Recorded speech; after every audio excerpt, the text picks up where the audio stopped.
অগাস্টের 5 তারিখে যে উত্তেজনা এবং যেই শক্তি নিয়ে যেই ঐক্যবদ্ধভাবে আমরা শত্রুর মোকাবেলা করেছি, আমাদের ছাত্র জনতা বুক পেতে দিয়েছিল, জীবন দিয়েছিল, সেই ঐক্যের কোথাও কোনো চিড় ধরে নাই, কোনো ফাটল ধরে নাই। সে কথাটা দুনিয়ার সামনে প্রকাশ করার জন্য এটা বলেছি।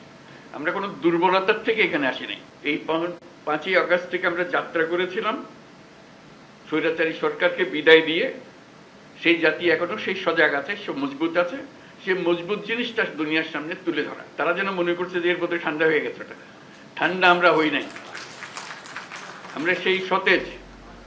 যখন আমরা দেখি পুলিশ বলে যে স্যার একটা মারি তো 4টা দাঁড়ায় যায়, এখনো 4টা না 40টা দাঁড়াবে। এবার আমাদের সবার মনে সেটা জাগিয়ে দেওয়া, এটা আমাদের থেকে ছিনিয়ে নেওয়ার কোনো অবকাশ, কোনো শক্তি নাই। যে যত ষড়যন্ত্র করুক, যত অপপ্রচার করুক, যত কিছুই করুক, আমাদের থেকে এটা ছিনিয়ে নিতে পারবে না। কারণ আমাদের রক্ত এখনো শুকায় নাই।